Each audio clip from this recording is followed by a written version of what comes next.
Okay. This is it. Really? Yeah, it's just episode 1, Born Scum Podcast. Right now, it starts. That's it? That's it. All right. What else more do I need to do? I don't know. I guess you don't. Are you not going to do like an intro where there's... No, this is it. I just did it. This is how I made all of this anyways. You Really? just do it. You just do it. Just like making a podcast in like, what, 48 hours? Every fucking thing? Well, I mean, you kind of did this in less than that. You know what I mean? I think that you did it in like 24 hours, if even that. Yeah. I said, let's do one. And you were like, for sure, I'm already doing it. And I was like, all right. Yeah, I was planning on starting next week, but I'm like, fuck it. Richard's here. Let's do something. So let's do it. Let's go. So tell everybody about yourself. All right. Well, I don't even know really what to say, like, because I'm not just like this one thing, you know, but what most people know me from is being in the screen printing world. Yeah. I think the specialty is being a technician where I build equipment, break down equipment, train on it. And I've been a screen printer for almost 20 years now. So I think professionally, probably the last 3 years where I really started like dialing in on it and figuring things out and not just printing shitty clothes. Yeah.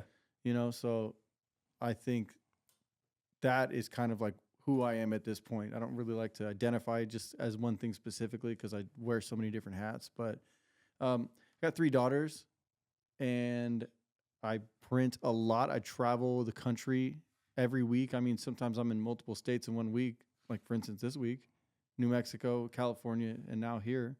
And then I'm going to Utah tomorrow. Oh, yeah. So that's like a 7-day span. I'm in 4 states. And what else? I've done clothing brands.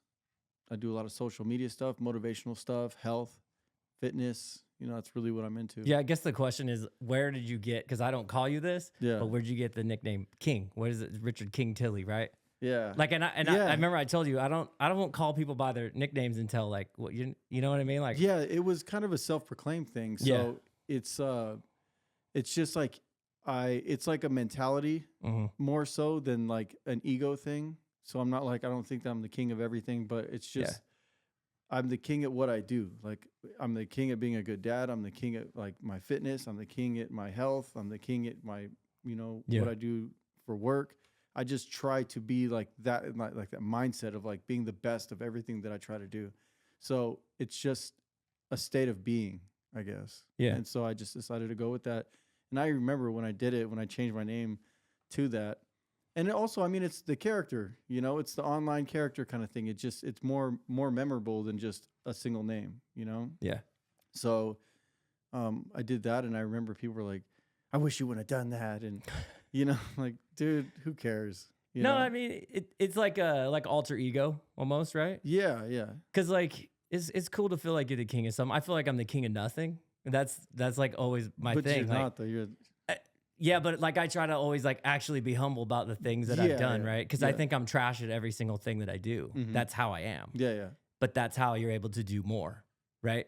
Because if you're the best at everything, then what more do you have to fucking learn? Yeah, and so that's where I separate from that. You know, I am humble enough to know that I always have something to learn, but I also have the confidence to know that I can do whatever it is that I put my mind to. Yeah. So it's kind of like this like back and forth thing for me. Yeah. It's crazy. It's snowing here, and then I'm thinking, hey, Richard used to live in Idaho, and I mean, come on, dude, you got to tell him about the Idaho story, because I heard this before and it tripped me out, and I was like, what the fuck? And I feel like when I heard it, because I heard it on a screen printing podcast, that it was softened a little bit. Yeah. So there's. You gave him the PG version. I always or the have. G. That's the G. Yeah, I've always given because there's like some stuff that I that could hurt other people that I choose not to say. Yeah.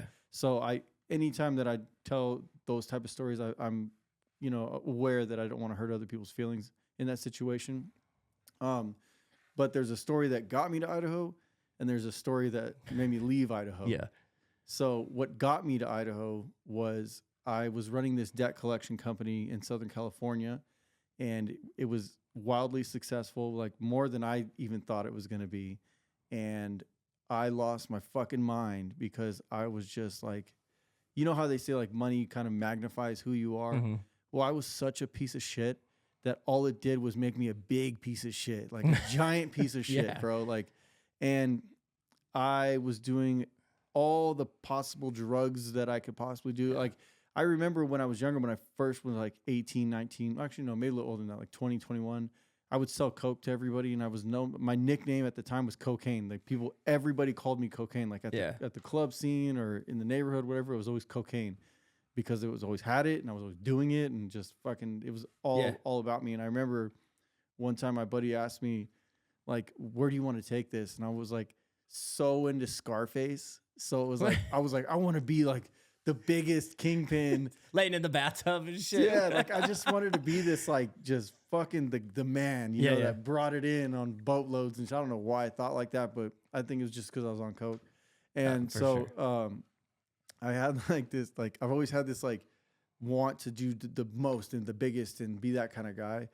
And so when I finally got money, you know, from this industry that I was in, then I got to be that, I got to play that part where I just had a bunch of it whenever I needed it.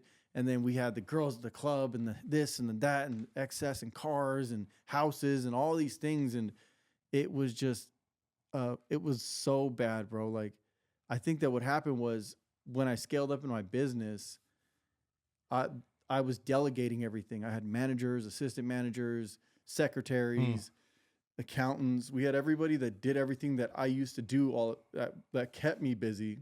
And so as I'm delegating everything, I'm getting more money and less responsibility, I guess you could say. Like, everything was being handled.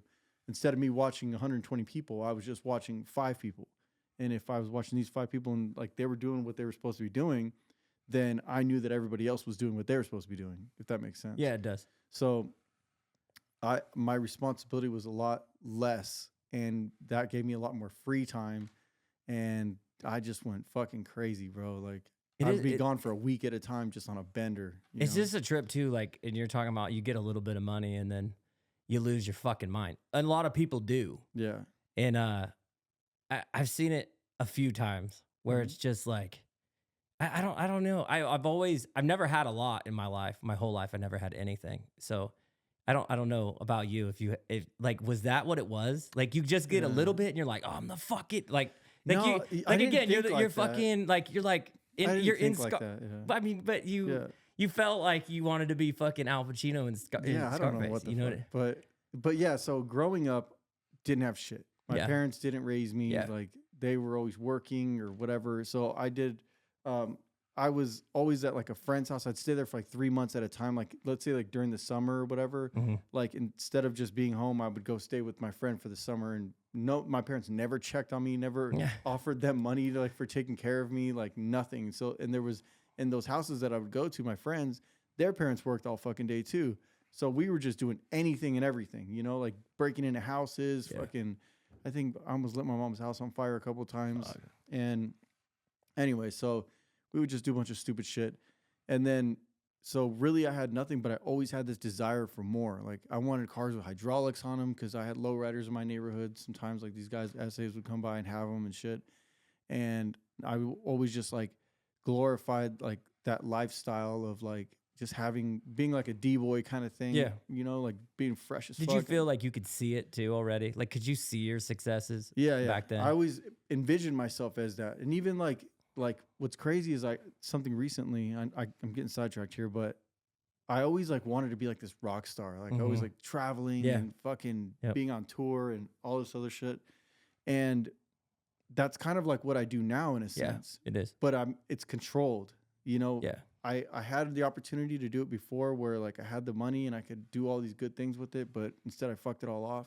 And then second time around sober, now I'm 5 years sober, I'm building that same energy, I guess you could say, just in a different way. And so it's more controlled and I'm more aware of everything. Like, I'm more intentional with my movements and things that I do, my connections, my network, and, you know, with the value that I offer to everybody. So I've always had like that way of doing it, like building something from absolutely nothing and making it something big.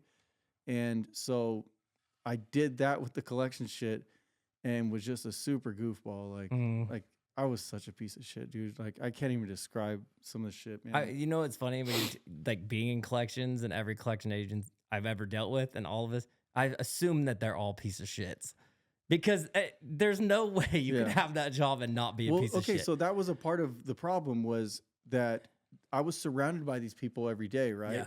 And not only was I the kingpin piece of shit, because I would encourage them to, and I would train them. Like, we spent lots of hours training people to be pieces of shit. You know what I mean? So there was that, but another element of it was like the caliber of person that you have to be to do that type of job is somebody who's like just no morals, no values. Like, they don't give a fuck, you know? Yeah.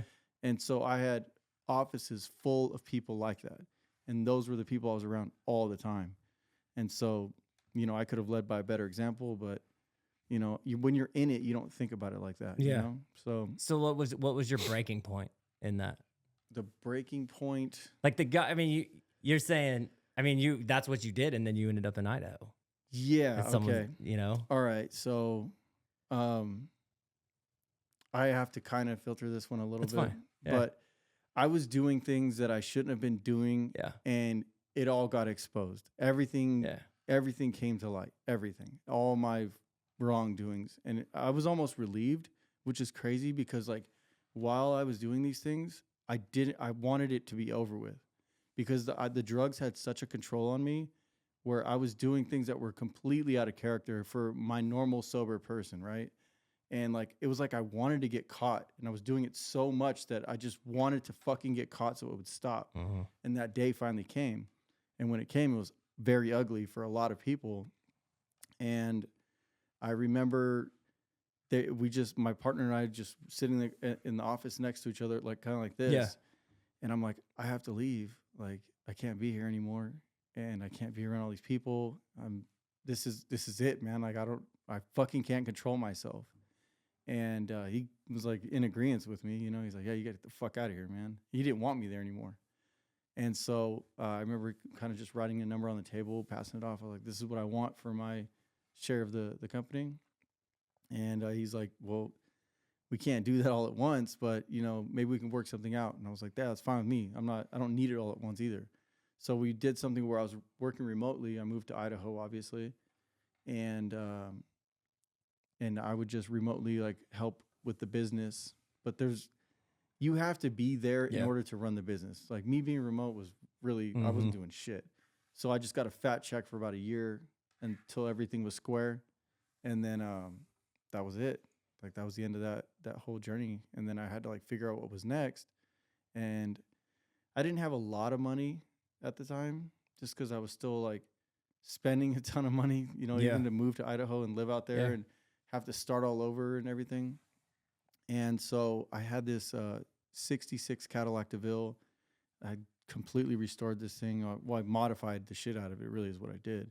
New engine, it was wrapped, interior was new, sound system was new, airbags, 22s, exhaust was fucking sick. I had like custom grill on it. I got everything just re-chromed. Fucking thing was so nice. And I sold that. And I took the money from that, and I found somebody who was selling their business, a screen print business. And he wanted like a ton of money for it, and I only sold my car for X amount. And I used my skills as a closer in collections, and I talked him down like fucking just, it was embarrassing. I practically robbed the dude, you know what I mean? Yeah. I was like, because nobody else was buying his shit. It was sitting on the market for a while, and I was like, look, I'll give you this. It was like $5,000 or something for like at least $50K worth of equipment. Yeah. And he had no choice but to fucking take it. Had you screen printed before that when you did that? Yeah. So before I even got into collections, the way I actually got into the screen printing world was when I thought I was Tony Montana the first time, 2021. I was just strung out. I was fucking just a piece of shit. And I was living on my friend's couch. He had a 3-car garage, and he converted the single car part of it into a tattoo studio because he was a tattoo artist. Okay. So it was really nice. Like, we had the floors done and the fucking crown molding and all this shit. Nice. It was really nice. But he had this like shitty ass couch that was just there, and I crashed on that thing. Like, that's where I was living. And one night he came into the tattoo studio, and I was on the couch just fucking coming down or whatever. And he's like, hey, man, you want to start a clothing company? And I remember just like, anything's fucking better than this, dude. Let's try something. And so we figured out how to start making shirts. Like that's a whole other story. But What was the name of it, dude? the first one was the company him and I started was called Arrogant. Okay. And I actually came up with that name because we were smoking a blunt. We were in Corona, California, and we were smoking a blunt in this car. And we were listening to a Lil Wayne song. And he said something about being arrogant in the song. And I was like, I like that word, arrogant. And then it kind of just stayed with me. So when the company name, when it came time to name it, that's just naturally came to me. And we were kind of cocky as fuck at the time too. So it made sense. Yeah. Actually, I have the big old A on my ribs, and that's what it is. Oh, shit. Yeah, that was the company logo. And then, so what happened with that too, which was kind of cool, was it was actually my saving grace because I was so focused on learning how to build this brand and being productive, and like my hands were busy again, my mind was busy. I wasn't just trying to fucking be Tony Montana, and I was just so dedicated, bro. Like I learned how to build websites, how to build like e-commerce stores. We learned how to like pitch our line to like clothing stores. Like we'd go in the mall with the fucking rolling rack with the zipped up thing around, you know, but to it's show like, our whole dude, line. you had nothing to lose. And that's why, you know, like anybody can do this when they have nothing to lose, but when they have everything to lose, they don't want to try it. You know, like that's a good point. If it was right now, like you wouldn't be able to do it like you did it then. Yeah. You know, it's kind of a trip. The same thing. Like when I started this, I was literally living at my buddy's house. Didn't really have anything. I think I was unemployed then too. And I just took, you know, the last dollars I had. But like right now, would you take the last dollars you had to bet it on some clothing brand? I Maybe don't. not a clothing brand. And that's what I'm saying, because especially with the clothing brand, when you think about it, everybody has a fucking clothing brand. Yeah, there's something like 50,000 start a month or something like that. Yeah. Some ridiculous number. And but and again, like you know it's gonna fail. Like you almost know that. So it's crazy. It's what trips me out, dude, is there's just certain people that it just happens to work out for. Yeah. And what's crazy is like, no disrespect, but it's like it's never like anybody that's got this really special thing about them. Absolutely not. All the dudes that I saw that their brands actually popped off, I didn't fucking get how they did it. You know what I mean? Like I didn't. It almost like seemed like luck of the draw kind of thing, but then it wasn't, because these guys were hustling and they were. I totally believe that there is a little bit of luck. I do, because again, it's like what is a good clothing brand? What does that even mean? Yeah. What's a good name? That's what when people say, I read in the comments, fucking worst name I've ever heard in my life. What the fuck is a good name? Yeah. Give me a good name. You know what I mean? I say, I'll give you a week. Come back with 10 of them. I bet you they all fucking suck and they all fail. Yeah. Because you're trying to make it too cool. You know what I mean? Like you're like, this one really. Like it's just what, but why does you know, you can literally name a list of 20 right now. They don't even make any sense. It's not always in the name, because like. No, it's not. Sometimes the name doesn't even fucking make sense to the brand. Absolutely not. You know? And so. Like look at Supreme. What is that? You know what I mean? Yeah. But that's people still buy the shit out of it. And sometimes it's just. But it's the culture that they create. You know? It is. But it's like how it's. But it's a psychological game too. Yeah. That's what the brands that create the most hype seem to take something that's literally nothing. And I don't feel like the hype works as well as it used to. Yeah. But it's like they're playing a fucking game with these people, and then they but see it's like that they logo. Understand it though. Like some of these guys, they understand the psychology, and then some guys are just fucking idiots that just it worked out for them. Yeah, you know, like I don't mean any disrespect to anybody, but like I saw some brands out in Southern California where the owner of this shit had no business even being in the industry, but somehow their shit is cracking off. You know what I mean? And is it still cracking off? I mean, that's what's always like and then there's so many people that think they're faking it till they make it. So you're like, damn, this motherfucker's killing it. And he's not. Yeah. Because how many years has it been? Is he still doing it? Okay, well, there's one guy in particular who his shit literally took over Southern California, and then he just sold it. And then once he sold it, that's kind of where it diminished. Another guy, super cracked off out in Southern California. I hadn't heard of it for like years, and all of a sudden I'm hearing it all over the place, all over again, and I'm like, "Fuck, he's still fucking doing this shit." And he was crushing it then. Mm-hmm. So I don't know, man. I fucking don't know. Yeah, I always like look for the longevity. You know, like the brands that have been around for so long. Yeah. And I'm just like, they always were killing it. And for some people, it's a season. They want to do something that cracks off, and then they just take their winnings, and then they just move on to a different. Because they'll like let's say somebody didn't want to just only do clothes. Like that wasn't their only passion. Like for you, it's like a passion for you. You really enjoy doing this shit. You know. And for some people, it was like just a big money hustle, and then they flip, and then they go on to real estate or go into some other business altogether. So either way, those people are winning. You're winning because you get the longevity. They're winning because they played the short game and got out of there. I think a lot of people also, when they actually kind of make it a little bit, they get out because they realize, oh shit, there's nothing really here. Okay, that's the biggest problem. Well, there was one dude in particular. I think he just had. I don't know the story, so if this dude ever hears it, like, I don't know the full story, but I just knew people that he sold garments to, like the stores, and it was called Mob Inc. Okay, yeah, I remember. That was like some like bro gear, like dirt bike shit. Exactly. Okay. Good Charlotte gear shit. No, So his shit was cracking off, dude. And then all of a sudden, nobody could get a hold of him anymore. Like nobody could reach him. Like they were trying to stock up because the shit was selling off the shelves. And then I don't know what happened. You know, I don't know. But it sound from what I gathered, he just kind of same thing, drugs, fucking whatever, and lost his shit. Yeah. So he got money and started fucking off. Yeah. You know. And so it's like this repeat story that you constantly hear. But what I learned from that shit, and the reason I lost all that money was because I wasn't mentally prepared to have that kind of money. I didn't have like the traits of somebody who has money, or I didn't understand how to balance a checkbook. I didn't understand any of those things. I just knew how to bring it in, and I knew how to fucking spend it, but I didn't know how to like grow it. You know, I like every month in my collection world, I would make no less than 15K, like when I was managing before I actually started owning my own. And then as an owner, it went from like 25K, 40K, 80K a month. And we were just fucking killing it, dude. But I didn't know how to play with money. I didn't know how to like save it. I didn't know how to fucking manage it. Nothing. I didn't have any of those skills. I didn't develop any of those skills. So easy come, easy go kind of thing, you know? Yeah. And that's like what happened with me. Yeah, I feel like me personally, like I've never known what to do with money, and I don't like it.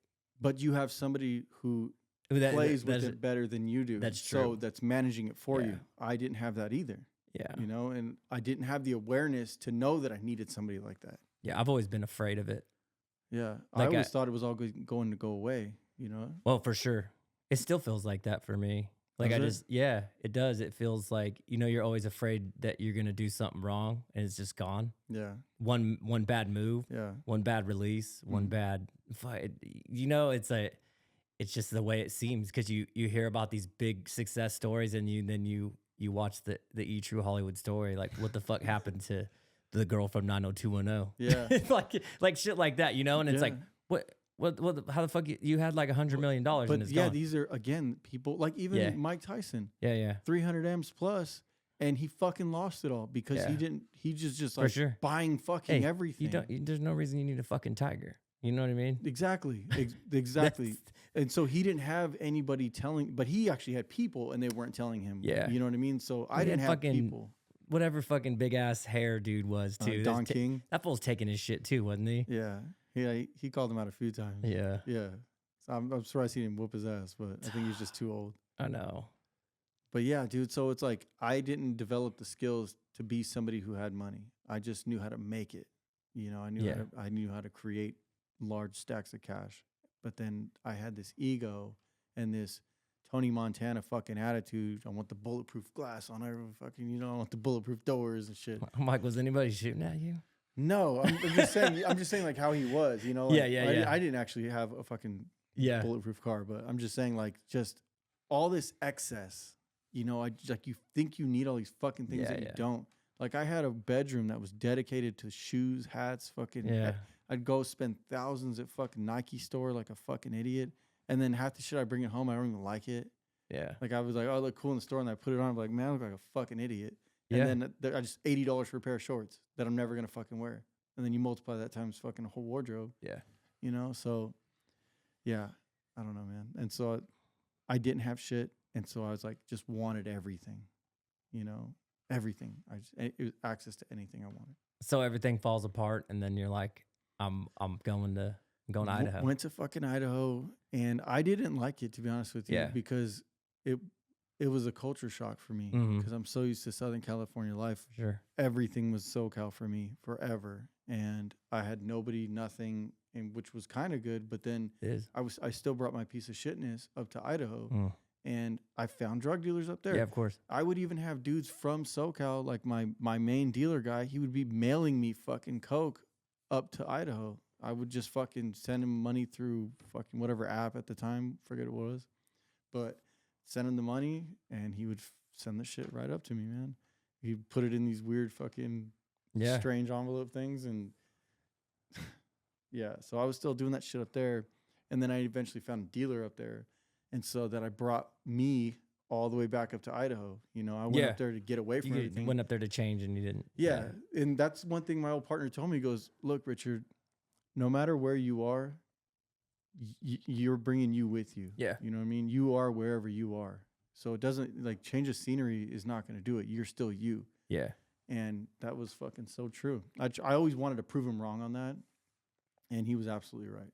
Like, 100%. Yeah. I mean, for a lot of people, it doesn't matter where you go. If you don't want to change, you're never going to change, period. And that's what a lot of people, now that I am sober, like, a lot of people come to me and, like, they know my story and they want to, like, ask for advice, like, oh, my brother's fucked up, or this person's fucked up, or I'm fucked up and I want to change. I'm like, well, like, does that person really want to stop? It's like, because you're not going to make them stop. You know what I mean? I went to rehab. I fucking checked myself out. I went and got fucked up. I like if the person doesn't want to stop, no matter how many interventions or fucking all this other shit you do, they're not going to stop. Yeah. They have to want to stop. And until that, like, I came to that conclusion, that's like, I kept doing this shit. And then so eventually, like, my wife got sick of me in Idaho because I was still doing the same shit up there. So she kicked me out of the house. And then I got this little fucking 1-bedroom apartment, you know, in Idaho. I'm living this apartment, pulling in and out of the fucking garage in a Bentley, a convertible Bentley. Like, everyone in there's got a fucking Corsica or a fucking Regal or some piece of shit. That's LA shit. So, like, I just stood out like a sore thumb, you know what I mean? Yeah. And so, even when she was pregnant with our third daughter, I was still almost up to the day she was born getting fucked up, you know? And that's where I guess how we talked about rock bottom or whatever, you know? Yeah. That's when it happened for me. I remember it was New Year's Eve, 2018. I was by myself in my apartment getting fucked up, just not because it's New Year's, but just because it was another day for me. And that's just what I did. And my daughter was set to be born January 3rd because she had a scheduled C-section.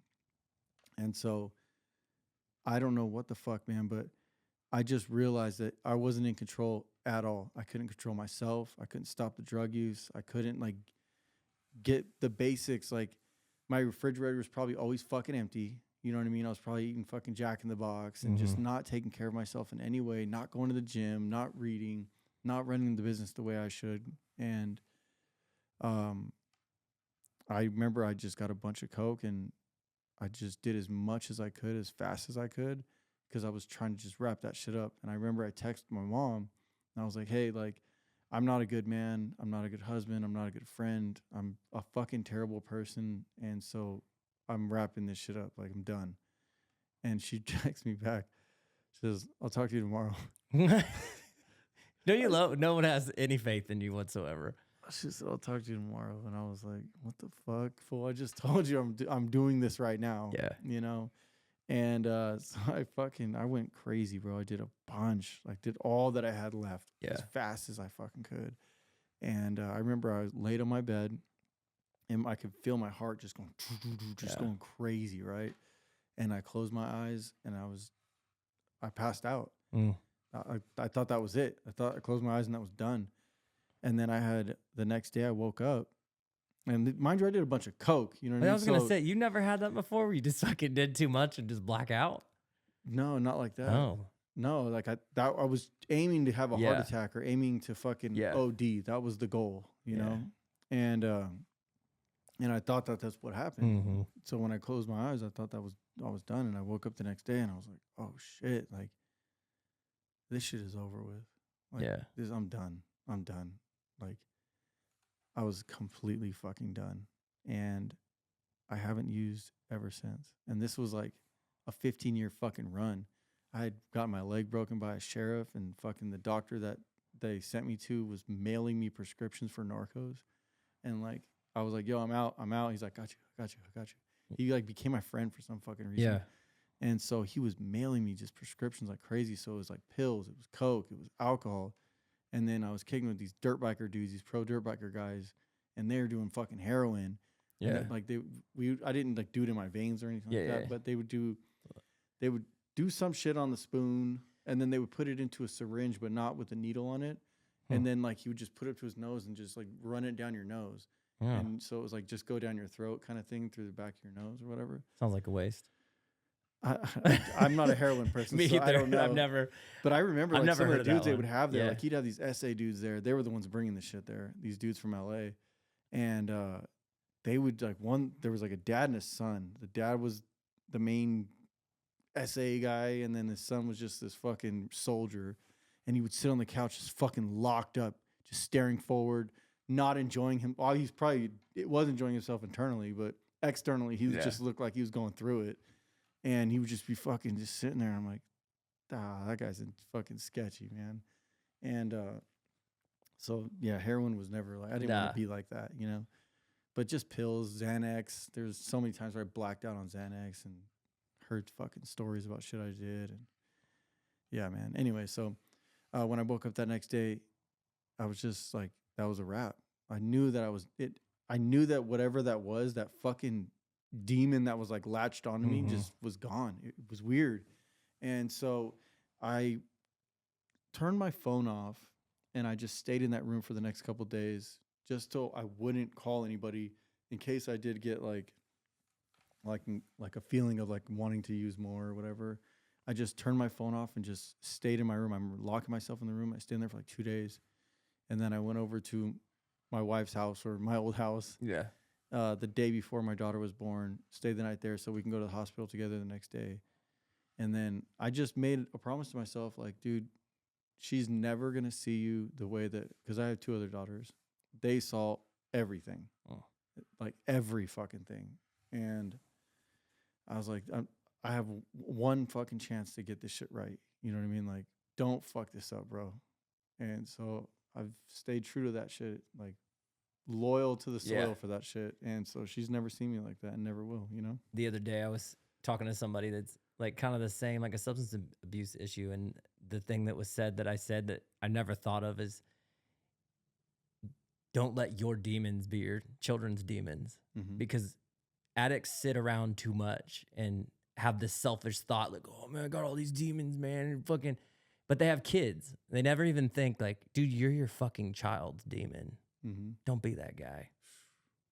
Don't be that fucking guy. Just not pass that shit on. Because if whatever it is that you have, if you don't heal, absolutely, they're gonna have to continues. Yeah, exactly. And until somebody fucking finally heals that shit, it's just gonna keep going. And in my family, I would think about that all the time. It's just like whatever there was before me, up to me, it's fucking over. Yeah, it's fucking over. Yeah, all of it. And it got passed to me. My mom. Yeah. What's crazy is I was in 3rd grade. I remember we were doing this fucking like a show and tell, or like what your parents do or whatever. And I don't know why I felt like fucking saying this. It was weird because like my throat swelled up when I tried to say it. You know, like guys, your throat chakra, they call it. They fucking just locked up on me. But everybody's like, oh, my mom this or my dad that or blah, blah. And I was like, my mom's in the hospital right now because she's doing meth. Like, I don't know why the fuck that's what I decided to share with these people. But that was the truth. It was, and it fucked me up. That's why. And she was in rehab when I was in 3rd grade, but I didn't understand that at the time. I didn't know that that's why she was going. I remember not like when I like think back on some shit, like there was a time where we were watching scary movies in the house together, like, you know, just her and I, and she would stop the movie and go get the fucking, that little fork thing for the fireplace, you know, with the fucking spike on it or whatever. and go and start hitting the fucking clothes in the closet and shit because she thought somebody was in the fucking house with us. Oh God. And I was like, I'd just be behind her and she was like fucking going through all the closets and shit. I thought she was legitimately just scared that there's someone in the house, not fucking out of her mind. You're just raised around that chaos. You didn't know. I didn't know what that was. Yeah, you know? of course. You're not supposed to. But yeah, so like in retrospect, like I see all these stupid ass things that she was doing. So really her bullshit just got passed on to me. And she even told me like she was telling everybody like I wasn't gonna make it to 24. She's like, this guy's gonna fucking die. But she never put effort to help me to stop either. Mm-hmm. She just accepted it that's what it was. Yeah. You know, it's fucking crazy, dude. It is. Yeah, so that's what got me to Idaho, and then that's when I finally stopped. And then leaving Idaho was a different situation. That was like we were going up against the Russian mob, like and I didn't even know that until after I left. But fuck, man, like I was fighting the police department because like what happened was I ended up opening a screen print shop. Remember I told you I sold my caddy. Yeah. Then I fucking robbed this dude for all his shit. And then opened up my own screen print shop. Had no idea what I was like because I had when I printed earlier in like my 20s, like I was telling you, I had my own brand. So it was like me pushing my own shit, like what you do. Yeah. And then now you have your other shop where you're printing for other people, right? Yeah. So it's a different Absolutely. world. And I came from the world of collections too. So initially I did the make my shit cool and try to make everyone buy my shit. And then it was debt collections where you buy all your accounts. Mm-hmm. Like, so I wasn't marketing. There was zero marketing dollars ever spent. We just bought portfolios of debt. And then, so when I went into this next, season of my entrepreneurship, it was how the fuck do I make people want to come to me to print their stuff? And so I ended up figuring that out. And then we got so fucking busy and we had our kids and our two younger ones weren't old enough to go to school yet. So there was a daycare that was next door to us that shared a wall with us. And we did its trade-off, like, hey, I'll print all your shit, because they had like multiple locations. So they were coming to us all the time with like all these shirts that they needed printed. And I was like, how about we trade off? You guys keep my kids during the day, and then I'll print all your shit for free. You just bring the garments, obviously, and I'll do the printing for free. And because it was simple, one color, easy jobs. Mm-hmm. And so that was the trade-off. And then our kids kept saying like, oh, the teacher hit me, or they would say shit like they didn't feed us today and like all this other stuff. I'm like, there's no way. Like, this is an established business. There's no fucking way that they're doing these things. And maybe, they didn't get what they wanted or something. I second guessed it just because like we dealt with these people on a regular basis. So it seemed like a legitimate situation. And then we would even approach them like, hey, she said this, like, what's up with that? And like, what? Yeah. And so kind of just kept the ball moving with that. And then one day, my middle daughter comes up to me and she goes, yeah, teacher punched Penelope, which is our youngest daughter. And I was like, where? She was like, she punched her right here in the head. And Penelope she was with her mom in the bathroom taking a bath. And I walked over to her and I moved her hair out of the way and there was a fucking knuckle bruise on her head. I was like, fuck this. Fuck everything they've ever said. Like, no more. Yeah. Like, I don't give a fuck. No more, dude. That's wild. And so we just decided we're going to war with these motherfuckers. So we pulled our kids out the very next day. Like, we took them out of there. I told them, I'm not fucking printing your shit ever again. And we went and filed a police report.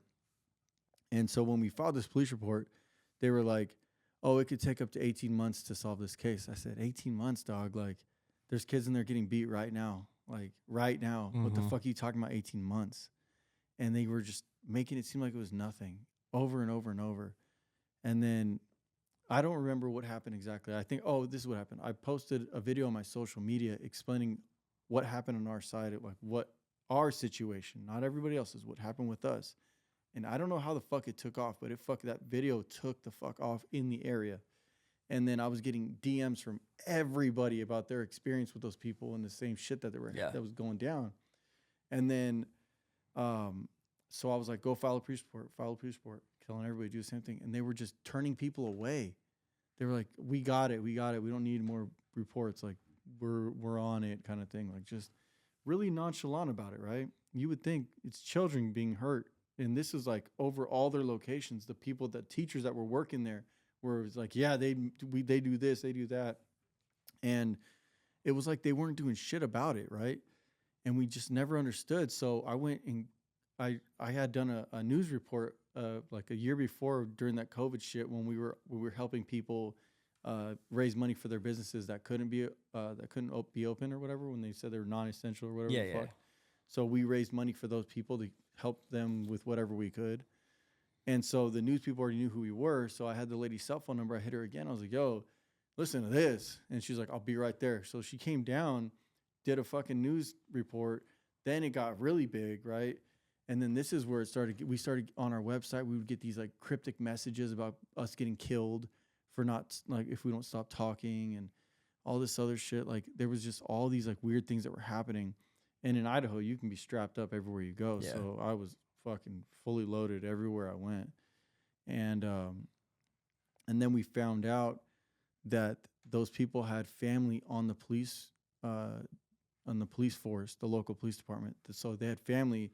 They were getting tipped off, like, when the state was going to come do an investigation on their location. They would like, all right, guys, straighten everything out. Fucking put the right amount of kids with the right teachers. And so they would come in, everything's fucking A-okay.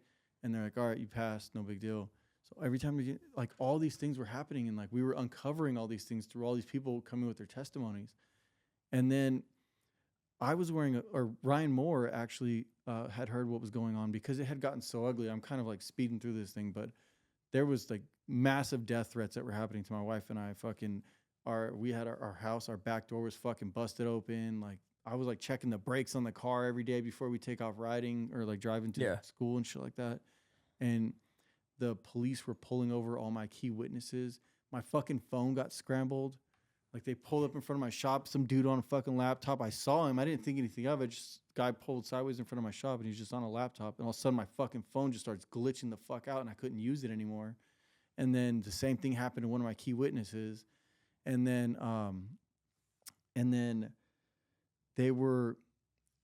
the main detective that was handling our case called Jenny, and she recorded him. She would record everything this fucking guy was saying. And he was like, your husband is a fucking a danger to society, and we're going to pull him off the street. They were going to pull me over, and the family member that was in the police department was the head guy of the drug task force. So they were planning some shit on me so that I would be discredited for everything I had been saying to fucking get me off the streets and shut me the fuck up. And then, fuck, dude. Oh, fuck. And then what had happened? I don't remember specifically what happened, like, because this shit happened so long ago. But my wife and I were sitting in front of our shop one day, and it was raining. And she was like, this is when she was playing the audio recording of that dude. And so I was in my shop printing, and I had hired some people that I was training, they were in the very back, cleaning screens, organizing my back, because it was just like so much going on. And so she's like, you need to come outside. I need you to hear this conversation. And so I'm sitting, we had a Suburban, she was in the driver's seat. I jumped in the passenger seat, and we're right in front of the shop, kind of like yours is, where it's just the double doors right there. And it was raining. And this fucking dude, she's playing the video from his dude, comes from the left side, and he's like looking in the glass with a hoodie on, right? And he's like looking with two hands and shit. And I'm like, what the fuck's this guy doing? So she's like, let's just watch him for a second. And like, he's just doing the most in the window. And fucking, she gets out and she's like, can I help you? And he was like, oh, is this a tattoo shop? And I jumped out. I was like, bitch, you know this shit ain't a tattoo shop. Get the fuck out of here. And then he fucking put his hand in his hoodie pocket, and he was trying to pull something out, and he couldn't get it out. And I fucking ran towards him, and he fucking booked it. And he booked it to this used car dealership next door, hopped in a car, and you just see him fucking bolt down the fucking street, because we were right on the main street, kind of like yours is, but without the train tracks and shit. It was like right on the main street. And fucking, I was like, follow that motherfucker. And so she backs the Suburban out, fucking pulls out of the parking lot, chasing this fucking guy down. It's called Celtice, the street right there. And they're flying down Celtice. He's blowing through lights, fucking everything. She's recording him while she's driving. So we actually had the video of this fool fucking boning the fuck out. Washington plates, because Washington was right there, Spokane and all that. And this was early in the morning, like 8:30, 9 a.m. It was early. And fucking, they go through a school zone, and this guy didn't let off, and there was fucking parents dropping their kids. So she fell back. She just stopped. And then I go to the police. I was like, yo, we got to go to the police department and tell these motherfuckers what's going on. And so I go there and I meet with that same detective dude that was saying he's going to pull me off the street. And I was like, look, dude, whatever you guys are doing, I'm fucking done. Whatever, man. I'm going to stop talking. I tried. You guys don't give a fuck. And at this time, I didn't know why they didn't give a fuck. I was still like just puzzled, like why they were fighting me so much on this shit. And I said, whatever you guys got going on, your little child abuse ring can fucking continue, man. I'm out of here. And he was like, good. That's what he said to me. And I was like, fuck. And that, when the way he looked at me and said it, like he was like, yeah, good. Like, shut the fuck up. And I knew that we weren't safe. And like, I knew for a fact we weren't safe to live there anymore, or anything. So Jenny was out in the parking lot at the police department. And I went out there. I was like, we have to leave, like, for good. We can't be here another day. Like, they're going to fucking kill me or pull me off the street. Obviously, they're sending tweaker motherfuckers to come do their dirt for them or whatever. Yeah. And so he knew what had happened. He knew. And so fucking I call up a homeboy that owned another screen print shop in Spokane. I was like, I need this much money in my hand in the next hour, and you can have all my shit, my rock. I had a fucking 8-color, 8-station press, a fucking XL, like your dryer, but a bigger one. Everything you need. A full fucking shop. It was done just like that. And they came through with cash and a bunch of fucking moving trucks and some people. And within 4 hours of that incident happening, my entire shop was empty, gone. Everything I fucking worked for was gone, dog. And I forgot to mention this, but Ryan Moore had actually, he was observing everything because it was all online, everything that was happening. And he had sent me a bulletproof vest, and that's what I was rolling around with in the city for like a month. Like, because this shit had been going on for a couple months. And the only reason I stayed in contact with him, which is why I'm doing what I'm doing now, is because I had his vest, and I didn't want him thinking that I was going to fucking burn him and keep his shit. Even though it was just a like couple $100 vest, still, like, I didn't want to seem like a scandalous dude. You know, I was out of harm's way. So what we did anyways, sold all the shit. I had my Escalade. My wife had her Suburban. Anything in our place that would fit in it, that's all we took with us. Our furniture, everything stayed behind. Everything. And her mom had to go to that place and fucking clear everything out. And we lost everything, bro. Like, I had fucking cases of ammo that I couldn't bring with me. Fucking, there's just so much shit. All of our beds, dressers, everything. It's, gone. Yeah. It's like freeing too at the same time. Like it sucks, right? Yeah, well, so because you just feel like you're just leaving all that shit, all of it. Yeah, like it was just our life. Yeah, we had to escape because our lives were being threatened, and so we ended up going to Nebraska where my wife had some family, and we just laid low for like 3 months, and then that's when like I had gotten a burner phone. I went to Walmart and just got some little fucking stupid phone, no name on it kind of thing. And so I gave Ryan the number. I was like, yo, just so you know, man, this is how you can reach me. I have your vest. Send me an address and I'll send your vest back to you. And he's like, whoa, dude, what the fuck? He's like, what are you going to do now? And I was like, I don't know. Like, this shit just kind of happened. So I don't have an answer, man. Like, I thought we were going to leave the country. It was that bad. And what's crazy is that, like, right around the time I was really reading the Art of War. Yeah. Because I was like trying to like find ways to maneuver this shit because it was getting so fucking crazy. And the last passage of that book that I read was, if the enemy has more resources than you, if they're more resourceful than you and they're bigger than you, know when to fold basically and get the fuck out of there. And it was all playing out in front of me. And like, I was like, they're bigger than me and way more resourceful than me. It's the police. Yeah. They're connected to these people. This is bigger than what I can handle. Attorneys wouldn't take the case. Fucking nobody wanted them to do with it. And I didn't understand fucking why. And so we escaped, blah, blah. And so like a few months later, he's like, yo, I got an opportunity for you. Like, if you're interested, you got to travel, you know? But I was like, I don't know, man. Like, I'm not trying to be away from my family right now after all this shit happened. And So after like a few weeks of just like doing fucking nothing, which is like, I cannot just sit still. I can't just work out all fucking day. You know what I mean? Like I needed something to fucking do. And so I was like, let's give it a shot. And then that's how this journey that I'm on now had originally started, was from him reaching out and telling me like, I got an opportunity for you. So after we had left, I'd say like a year later, I was still kind of in contact with some of the people. Like I cut everybody off. Everybody I knew that I was like best friends with. I didn't want anybody to know where I was, what I was doing. I didn't know who was going to leak information. So I just fucking disappeared, bro. Like nobody knew what happened to us. Like there's people like, what the fuck did they go? Like nobody knew. And like a year later, I had reached out to a few people and they were like, yeah, man. So what ended up happening was that the Russian mob runs that police department, and those people are tied to the Russian mob. And so what they open all these locations, these childcare locations, and they take on kids that get money from the government. So they pack the fuck out of these locations because they're getting checks from the government for every single kid. It's like low income kind of thing, I guess. I didn't realize that at the time. And so it's just this fucking money hustle that they were banking on this shit. So me doing what I was doing was fucking up a few people's pockets. Yeah, and then the people that work there, they know they can just get away with whatever. Exactly. But I was fucking up people's paper that were in further down the line is what it was. Because people started taking their kids out, and like there was all this awareness, and fucking like people were going. They actually shut down one location, so that the one that was next door to us, they shut that shit down like because the news article or the news report that came on TV. They were like, "Fuck, this guy is getting too big.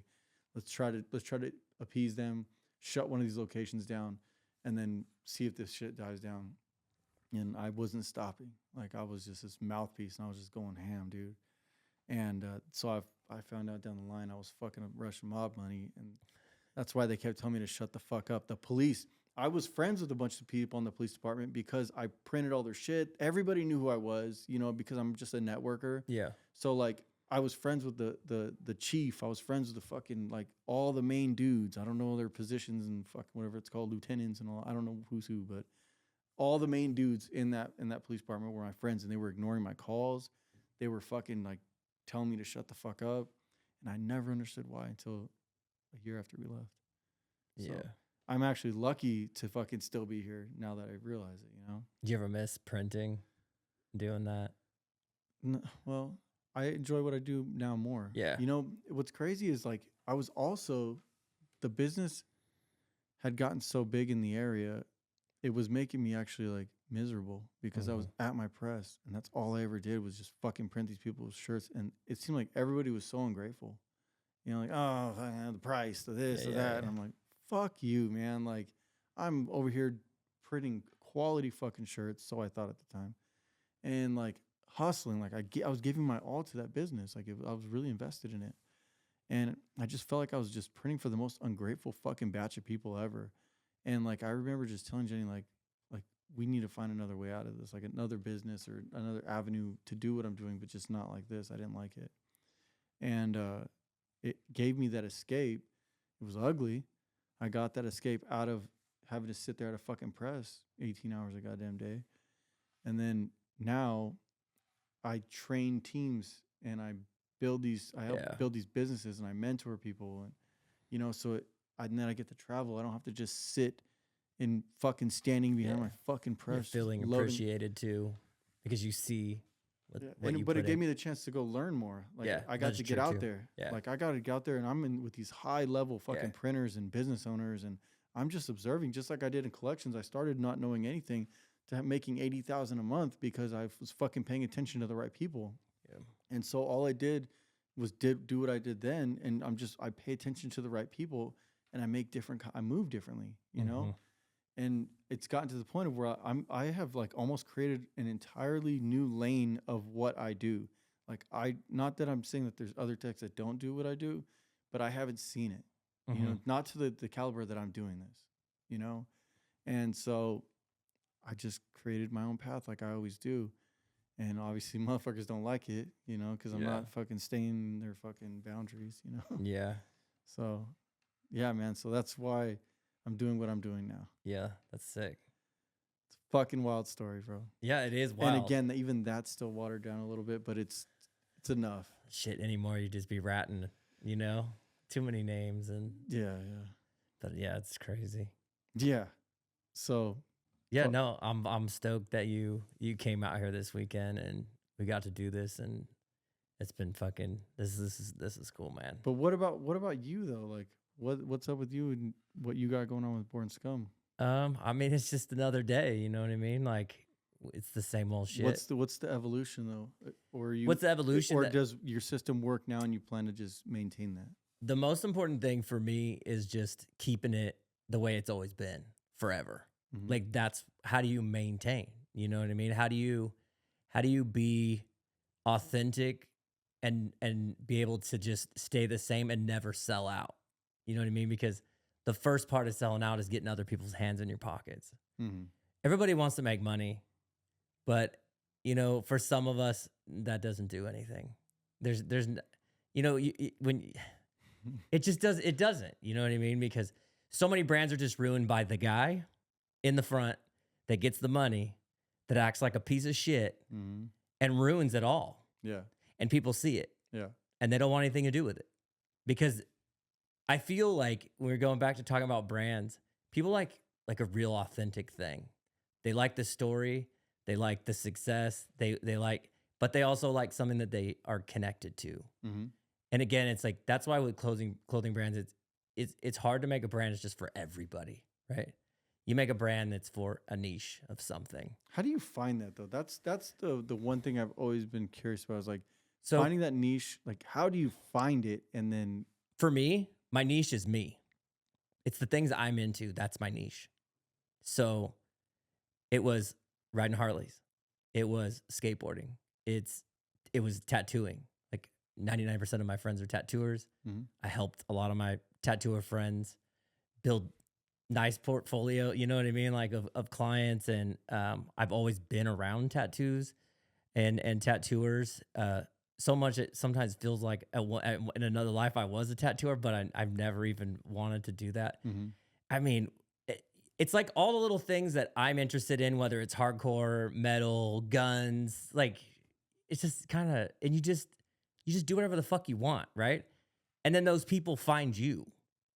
Because how did all these people find me from just one skull? Like that's what I designed. Mm-hmm. I designed this in a coffin, and it didn't have anything underneath it. And my wife was like, "What are you gonna call it?" Like, I don't fucking know. Mm-hmm. Like what? You know what I mean? And I literally just I was like, Scum. Like, I like that. And I'm like, but I was born like this. Like, that's just the way that it is. Mm-hmm. And it just stuck. But then people found it and it just resonated with them. So how do you find your niche? Just be yourself and make something that's about yourself and let that find you. For a clothing brand. For a clothing brand. But I think a lot of things are forced. People do a lot of forced niche stuff, right? Like they want to be a fitness like influencer, but they're not really like, maybe that's not their thing. Maybe they're better at cooking. Mm-hmm. You know what I mean? But like they just think, well, because fitness is one of the easiest ones to do because that's one of the biggest ones. They want to be that, but I'm like, but you're not. Like, you know, mm-hmm. you're a cook. You know what I mean? Yeah, yeah. I feel like, you know, like in business, like it's always like when you do something for like everybody, you're spread all over the place and you can't really focus your energy on like in one space. So like for instance, like some print shops will print for anybody. Yeah. They'll do school, they'll do clothing brands, they'll do this. Then you got like the ones that are like solely focused on like retail. So they like produce really high quality retail shirts. And so it's like, how do you find that, you know, in that space? And I know you're still learning that as well because you just got your, you know, and I feel like it's just time has done it. And then what happens is with time is you become a multi-niche company. So it's, well, you can't control those things because you get new crowds. Mm-hmm. You know, like if you go to a hardcore metal show, there's always a Born Scum shirt there. if you go to a tattoo convention, there's always a Born Scum shirt there. Like, but like that just kind of evolved on its own. All those kind of things are like, of course they are. They're intertwined, you know, hardcore tattoos, even cars and motorcycles, and you'll see those same people. Well, like when I started, all I wanted to do was just make a brand that felt like something that I used to like when in the 90s. Like that's what I wanted, right? Because like when I was young, I always wore like dude, I had some stupid shirts, like anything that was like "fuck you" or like "fuck this," and like that was the mentality then, and especially in skateboarding, skateboarding, BMX, that was the mentality, and then it felt soft. The older I got, maybe that's just because I'm just feeling like a young boomer or something. But when I would go to the store, I go to Zoomies or wherever, I'm like, what the fuck is this? What the fuck is this? I didn't even know what this was. And then I went, okay, maybe I'm just too old to be in the store. Yeah. But I didn't feel too old. You know, I wanted to do something that felt like that. And not only that, like even at the store, I felt like, why is everything 41 colors? Like I don't want all this. I just want like a simple design that just says what I'm feeling. And that's what I did. And it worked. It worked well for you. Yeah, it did. And it continues to work, but it's again, you gotta stay course. You know what I mean? You can't change too much. There was one company that almost one of the only companies that I would buy from Zoomies, I think it is they're called Sketchy Tank. Oh yeah. So it's just they used to do shit with Sharpie, I guess. Super rad, yeah. And so I really like that, like just a simple. Yeah. I didn't want the shirt with the 41 colors and all that shit. But that's what people, it seems that, I mean, I think times have changed, right? People like, it's like during that time when I started, it's like I saw a lot of crazy colors and then I went to simple and then I started noticing, all right, a lot of other people are doing simple stuff too. This is cool. And it seems like they were picking up where it was just a little Sharpie drawing and that was enough. Yeah. Because you don't need all this other stuff to make especially, you know, you get too much shit on the shirt and it's like heavy feeling. Yeah, for sure. So, but yeah, yeah. Well, do you have any questions from your people? Oh, let me check. Yeah, let's check it out. If I got anything.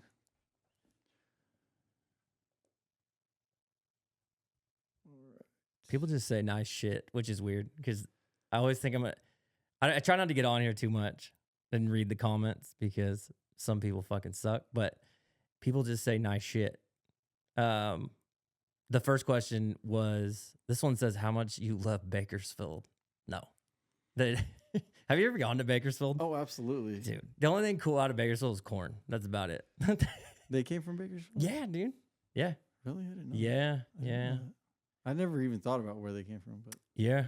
I believe that's where even Jonathan Davis learned the bagpipes because he was they have a school, like I think it's Highland High. They actually have a bagpipe band. Way. Yeah. Okay. And his grandma got it for him. No way. Yeah, dude. Okay, that's cool. Is Bakersfield or is that Barstow that has that big ass thermometer thing? Everybody, I can't remember. Everybody thinks it's not. It's not even anywhere near it. People think that, but they're like, oh yeah, I went through there the other day with the thermometer. I'm like, no, that's Baker. Bakersfield is north. You know 99 freeway? Yeah. It's on the way to Fresno, between LA and Fresno. Yeah, I've been to Bakersfield. You just go right through. It smells like shit. That's Bakersfield. Okay, so yeah, there's Baker. Yeah. Yeah, don't That's stay on the way there. to Vegas. No, and the answer to this question is I don't love Bakersfield at all. Just yeah. Okay, let's see. If I remember correctly, is it like on a hill too? Like you go down a hill, so the Grapevine. Yeah. Right there out, Gorman, Fraser Park. Yeah. You come down that and then you just see then it's just like cow fields. Yeah. And it smells like shit. And then that's it. Let's see. This person says brand idea. That's vague. What's brand idea? Let me look at his profile, actually. Let's see what he's into. He's into diesel trucks and pumping gas. That's Brand idea. Yeah, dude. Fucking do something with trucks. This guy says, why the fuck is diesel $3? See, what was it before? He's got 2 posts where it's just him pumping gas. What was it before? I've never been a diesel purchaser. You know what? I actually don't know. Yeah. Like, I don't really track my gas prices. Yo, so check this out. When I started driving when I was 16. Yeah. I hate to sound like this old dude or whatever. Yeah. But you're old. Gas. Sorry. I know. I don't feel like it. I remember. Like the same. Yeah. I remember in high school, I was paying like 89 cents a gallon. You put $20 in and drive fucking for 2 weeks on that shit. Yeah. Del Taco used to have 39 cent tacos. Fuck yeah. I used to get like 1,000 of them. Dude. Yeah, the shit was delicious. We used to go to, was it 39-cent cheeseburgers? Mm-hmm. At fucking McDonald's. Ride my bike over there. Delicious. Damn. Yeah, I remember 89 cents. And then the 2 tacos at Jack in the Box for 99 cents, right? Yeah. I was a Del Taco person. Have you ever eaten Jack in the Box sober? I don't know. There's some food. Like you don't eat it. Well, yeah. Yeah, I think I have. I've never had Jack in the Box sober. But see, what I would get from the Jack in the Box. Well, everyone always get those nasty ass tacos. Oh God, they're so fucking good when you're fucked up. See, dude, they're so fucking good. No matter if I was fucked up, sober, dude. I never fucked with those. Everything I eat, I always feel like you could see through them. When I eat shit like that, like I don't envision food as food. I envision it as shit. I'm serious. Like when I look at things, like I'm gonna shit this. So when I look at those tacos, I'm like, dude, I'm gonna have the worst beer shits tomorrow. Like, oh my God, dude. But what else? Like, I get the sampler trio. Did you ever have that? I don't think bro. So. What is that? It's it came with egg rolls. This is a Jack in the Box. Okay. It came with like 2 egg rolls, mozzarella sticks. This is already bad. And then what else was in there? Poppers, maybe. Oh yeah, it was cream cheese jalapeno poppers. Oh my fucking God, they're so fucking good. Yeah, there's like the 7-piece. But again, I've never had them sober. No, so I feel like they need a TV show that's just fucking people drunk, fucking doing food tests, like judging food drunk. Yeah. You know what I mean? Because I swear that it would be funny if they did it drunk and then did it sober. Yeah, you know yeah. what I mean? Like, oh yeah, for sure. Two different reactions. Yeah, for sure. Let's see. This guy says Choppers beer life scumbag shit. What else we got?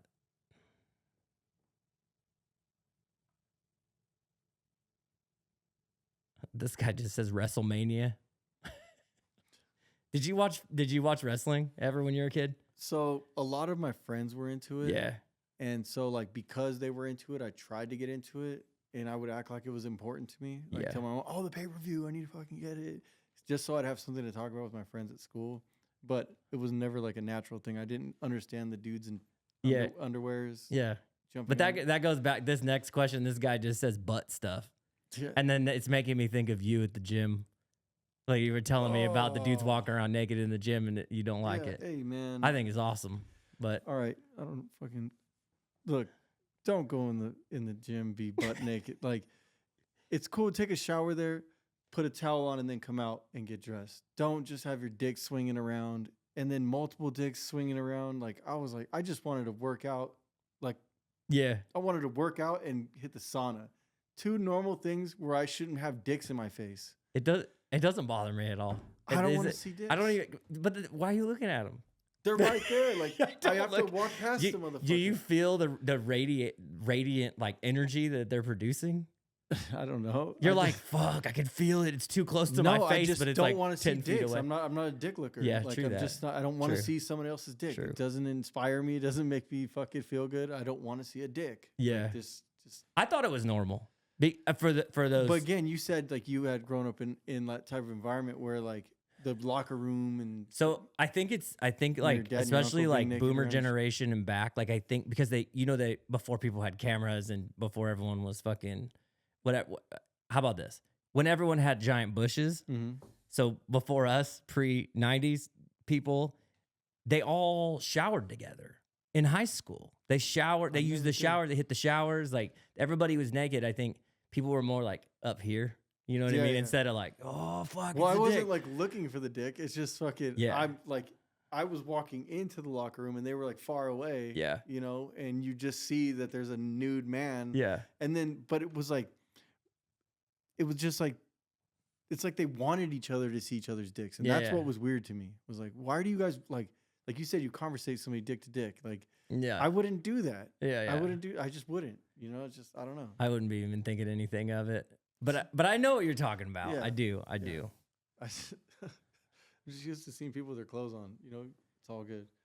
But then there was like, so there's the ones that are extra about it too. Like there was, when I went into the sauna, there was a guy laying sideways on the top row of the sauna, like with one hand, and like he had like the thing just open. And I was like, you want someone to come in here and like see that, and you want to like, you're trying to do something. He's flagging you down, dude. Exactly. So like, I got pissed. Yeah. Like I don't want to be flagged down. he's just wafting the famunda. Yeah. Like right at you. God, and it just didn't work. It didn't work. Me out right now.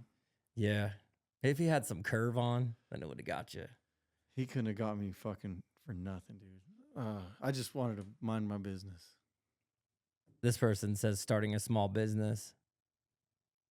You got any? You teach your daughter how to make a whole setup for everything, right? Yeah, it's just understanding the fundamentals. Yeah, I mean, there's a difference between starting a business and starting a hustle. Yeah, that's true. You know, so a hustle has no organization to it. A business, like from conception, you really want it structured, and you want to have, which have somebody helping me right now with a business plan. So it's really like following a plan that you've laid out in advance and just sticking to that plan. The plan might change here and there, but the goal never changes, right? So it's like knowing what you want and then structuring it, whether you want an LLC, a nonprofit, a C Corp, S Corp, knowing the difference between all those and seeing like what you actually want to be, what the purpose of your business is, if it's service or product or whatever, and then having a structured plan in place and just following that plan. A lot of people just, all right, I'm going to get a few of these and then I'm going to sell it. Then I'm going to go get some more of those. And then it's just this hustle. You're just a hustler. But I think at the same time, like a lot of people just start it on accident, kind of. Yeah. Like, but when I started, it was like that. I didn't know about any of that stuff. But it's structured now, right? Yeah. But I didn't know that stuff in the beginning. It didn't even really matter. Like, again, I didn't think I was making a business because I thought I was just making, like, I had a little hobby, you know? Yeah. Okay. Up until it becomes real though. Of course. But like understanding that though, like even for what I do, like it's an actual company. My services, it's a company that I have, and that company's structured. It's an S Corp. Yeah. And so before, like, I was like, yeah, throw me this or throw me that or whatever. But then it's like, okay, this shit's actually getting real. And there's like super expenses and things going in, going out. I actually have to like know what my profit margin is. And I have to know all these specifics before I even agree to any type of pricing. And so it went from being a hustle in a sense to like, oh shit, this is like actually what I'm doing now, and it's making a ton of fucking money, so I could better do this shit right. So do you think that someone that wants to start a small business, do you think that they should start it out right out the gate as a structured thing, or do you think that someone should start it as a hobby and then go into? I think they should start it legit from the beginning, because the earlier you start learning that stuff, the better, when things are easier to manage, before you start having a ton of money and a ton of expenses and like all these categories of things that these expenses have to roll into, and needing a CPA or anybody on your team. Start that shit early and understand all those things. Like understand what all those individual little things mean, so that when you do get into those rooms and you do start talking to those type of people, at least you speak the same language. Yeah. You know? So I think that's incredibly important. I just had somebody ask me what inspires you to get up every day and keep pushing? I think for me, just life in general. I love life. I love being able to do what I love every single day. That's why I do it 7 days a week, almost 365 days a year. I've always, so I thought that I wasn't going to make it to 30. I just didn't. I used to drink a handle a day, smoke pack and a half a day. It's, again, living on cheesy bean and rice burritos, smoking cigarettes in the shower. I told you I smoked cigarettes in the shower, drink a beer in the shower. And I didn't appreciate life. And then I feel like when I was around 21, I was like, dude, I think I'm going to like just stop everything. And I was like, but I still kind of struggled back and forth, like, because I'm addicted to partying and I'm addicted, you know? And I hit 30 and I realized, okay, I fucking made it. And after that, it was that was it. Like, and again, every single day, I'm just so stoked that I'm alive. That's why I do it. Because motivated every day. Fuck yeah, every single fucking day, every fucking day. Mm-hmm. I won't even bring a bad, like I don't have bad days. I wake up, I'm the guy, like, you know, people that are cranky sleepers. Mm-hmm. I'm not like that. Like fucking shake me up, I'm fucking ready. Let's go. I'm fucking down. No matter what, for always. And that's just me. I feel like even when I'm sleeping, I'm stoked I'm alive. You know what's funny is you bring up sleep. I don't look at my bed in the traditional way that everybody else looks at their bed. I literally look at it like it's a fucking charging station. Oh, yeah. I just need to fucking charge for just a little bit so I can get right back to You got to know what your battery percent is, right? So like the magnetic one that I bought for earlier, that's my bed.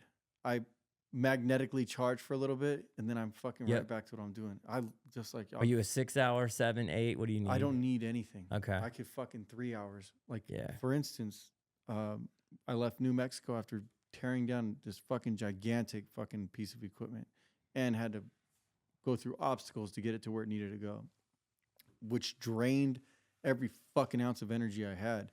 And then from there, I had a 3-hour drive to get to, because I had a flight the next morning. By the time I got to my hotel, it was 10 p.m. Fuck, I still got to work out.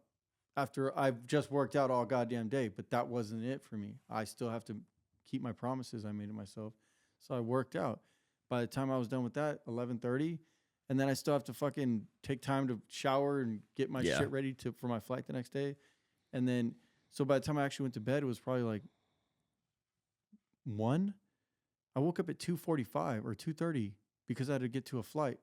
And then I get on site in California, and I stayed there until 11:30 p.m. To keep track of, like, to keep on my schedule that I was keeping for myself. And then, so that was like an hour and a half of sleep I got, and I fucking crushed it that next day. I wasn't like, oh, fucking day. Like, like how you see those motherfuckers, I need to get 8 hours. Yeah. Dude, I can't stand when people, it's because, and you said something, I think it was yesterday, when you were like the guy that goes to work and needs a vacation from his work, right? Like, I'm not the guy that needs a vacation from my work. My work is my motherfucking vacation. Absolutely. Like, I love that shit. I love those hard days. I love the easy days. I love fucking helping people, all that shit. I hear so much about trying to cancel that mindset, that like that work too hard mindset. And I totally agree with that, but you shouldn't have to work that hard because your work should be like it. But it's also there's this other thing that a lot of people say to me is like, oh, I'm so busy. Yeah. Are you actually productive though? Yeah. You know, like anybody can be fucking busy. Yeah. Like I hear all these entrepreneurs, oh, I'm busy. Yeah, but are you actually moving the fucking needle? Like, and so it's the intention. Like, all the intention behind everything I do is to move fucking Well, a lot of people have the intensity, but they're literally what I was talking about something last week, and I was thinking, these fools have, like, they have the recipe to be just phenomenal entrepreneurs, just phenomenal, just anything they do, but they're literally running in place. They can't even figure out what the fuck they're doing. They're just running in place. Mm-hmm. You see it all. Dude, they got everything. Just, it's fucking perfect, and they do nothing with it. Nothing. It's such a trip, dude. Oh, god damn. What else we got, man? I'm looking on here. I just see butt stuff again. At least I had somebody ask a good question. Yeah. But, you know. Let's see.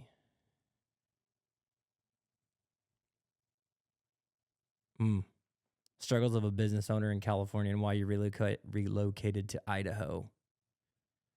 I relocated to Idaho because where I was at in California is a fucking shithole. And we had somebody shoot our windows out at the shop.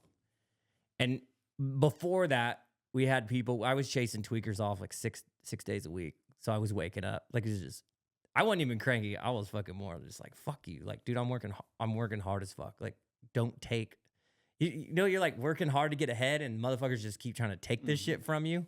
Like, I want to kill them all. Every motherfucker. I was ready, dude. I was ready. But I knew I couldn't do shit because I was just going to end up in fucking prison for protecting my shit. You know what I mean? Some Dexter shit. And that's that shit right there. That's the shit that goes, fuck this place. This isn't for me. That state's not for anyone because they don't want you there. They have the best interests of the wrong fucking people. Yeah. That's the fucking problem. So I left California because I think that the state is the most beautiful state, one of the most beautiful states I've ever been to. I love all of it. That's ran by a bunch of fucking morons. And it's not even political. It's just literal psychopaths running it. And they're just letting it all go to shit. I feel like they want it to literally collapse on itself. If they don't, then I'm fucking, I have no, like, dude, it's definitely collapsing on itself right now. Absolutely. I mean, there's not many places where there's human shit where my wife is watching people take a shit standing up in the middle of the fucking day. Like, this isn't normal human behavior, you know? And the same thing, like, everything they have is hands off. Like, all crime, it seems, outside of homicide, because they don't have time to do anything else except with that. That's what the story I have is I was at Home Depot one day and motherfuckers are just running out because it seems like every time I'm at Walmart, Home Depot, Lowe's, motherfuckers just running, right? I told the girl there, I said, oh shit, I don't have to pay. And she said, well, yeah, of course you do. I said, well, what the fuck? Why doesn't he have to pay? She didn't have nothing to say. They don't do anything. Because rules only apply to people who fucking follow them. That's it. And they don't have any fucking rules. So there it is. Yeah, well, they also like raise the threshold on when it becomes an actual felony or a crime after like, I forget. Yeah, but throwing people in jail and doing that doesn't do anything. It's not stopping anything. Yeah, brother, we're never going to figure it out. No, and I don't. That's just why instead of thinking about it, I'm just like, fuck it. Just give me open country and, you know, far enough away. And we love it here.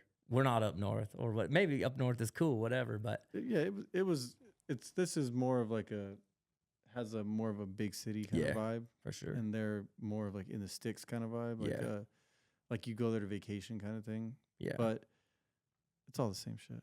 What's crazy is like, so I've been almost every goddamn state, like everywhere. A bunch of all the major cities, the small cities. I'm all over the fucking place. And one thing I've realized is like everywhere is the same. Yeah. Everywhere. No matter where you go to try to hide from what's going on here, there, it's almost all the same everywhere. Like us at Target. Yeah. You remember what we saw there? Yeah, like I see that everywhere. That wasn't just here. That's not just in Cali. It's not just in only, you know, we'll call blue states. Yeah, it's everywhere. Everywhere. It's all the fucking same, the same style people, the same characters, the same, like, depending on how you actually see things, your level of awareness. There's a lot less division between states, I think, also because of just the internet in general. Like, things spread faster.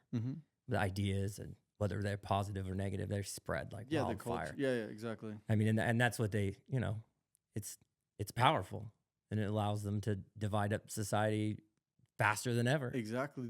There's just categories of people now, and you could see those characters everywhere. Yeah. Like, it's fucking crazy. And when they fail at that, divisiveness, like they fail every fucking time they try, they'll just come out with a new one and another one and another one and another one. Yeah, I think that I had heard there was like a commercial or something. It was like Chinese lives or Asian, whatever. Sorry, Asian lives matter. Then it was like the Black Lives Matter. Then it was the natives, and then it was like they're just everybody's these victims. They're making everybody seem like they're victims of shit, and I don't know.